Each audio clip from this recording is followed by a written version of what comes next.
$100. I got a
From Jersey cruise by, and kids come around all the time throwing bottles and screaming, "Queer! Queer!" So this car cruises by real slow, and some kid leans out the window and says, "Suck my dick." My friend flipped him the finger and said something. All of a sudden the car slams on the brakes, and 5 kids come piling out the door and start kicking the shit out of my friend. For the next 10 minutes, about 100 guys came out of the bars from around the corner. They're surrounding these 5 guys, beating the shit out of my friend. And his friend took off right away. And later my friend found out he'd just run home. Didn't bother calling the cops or nothing. And all these guys crowding around watching 5 guys beat up 1 guy. And none of them said or did a fucking thing. My friend said they're stomping on his chest and legs and breaking a lot of his ribs, stomping on his head and his chest. At one point he gets up, can hardly feel him hitting them. They're jumping up and down on his head and arms and legs. Finally says he remembers jumping up, plowing through the crowd. They're running, they're running, they're running, they're running. The kids chased after him, but he ran faster, faster, faster to the streets and out of the neighborhood. He kept running until he collapsed on a side street. $8,000, you got $8,100 being around the $2,200, now $280, $200. Yep, but $1.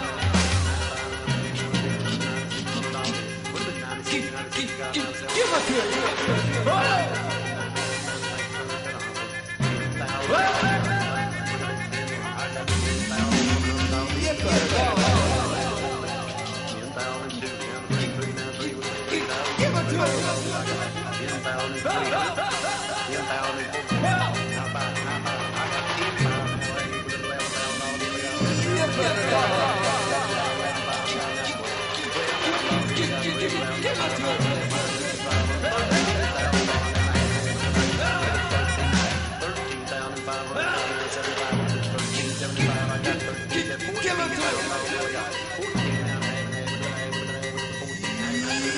$1 to spend for healthcare.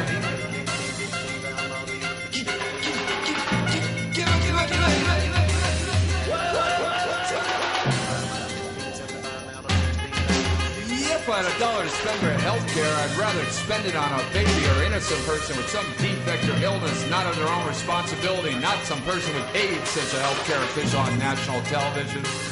And this in the middle of an hour-long program of people dying on camera because they can't even afford the limited drugs available that might extend their lives.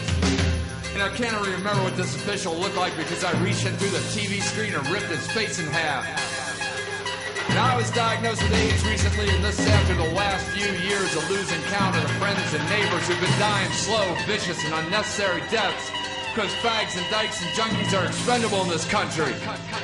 You want to stop AIDS? Shoot the queers, says the governor of Texas on the radio. And his press secretary later claims that the governor was only joking and didn't know the microphone was turned on. And besides, I didn't think it hurt his chances for re-elections anyways. And I wake up every morning, and I wake up every morning, and I wake up every morning in this killing machine called America. And I'm carrying this rage like a blood-filled egg. And there's a thin line between the inside and the outside, a thin line between thought and action. And that line is simply made up of blood and muscle and bone.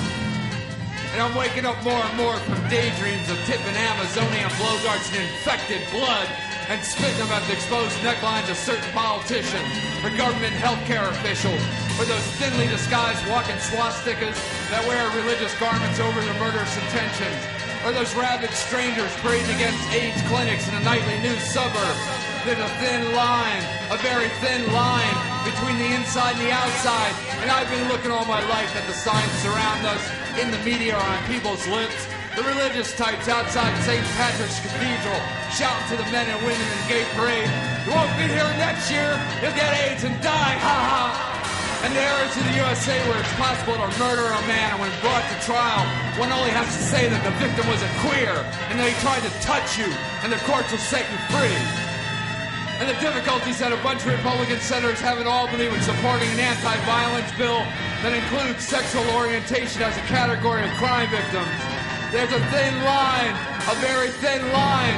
As each T cell disappears from my body, it's replaced by 10 pounds of pressure, 10 pounds of rage. And I focus that rage into non-violent resistance, but the focus is starting to slip. The focus is starting to slip. My hands are beginning to move independent of self-restraint, and the egg is starting to crack. America, America, America seems to understand and accept murder as a self-defense against those who would murder other people. And it's been murder on a daily basis for 8, 9, 10, count them 10 long years. And we're expected to pay taxes to support this public and social murder. And we're expected to quietly and politely make house in this windstorm of murder. But I say there's certain politicians that better increase their security forces. And there's religious leaders and healthcare officials that are better get bigger fucking dogs and higher fences and more complex security alarms to their homes. And queer bashers better start doing their work from inside howitzer tanks, because the thin line between the inside and the outside is beginning to erode. And at the moment, I'm a 37-foot tall, 1,172-pound man inside this 6-foot body. And all I can feel is the pressure. All I can feel is the pressure, the need for release.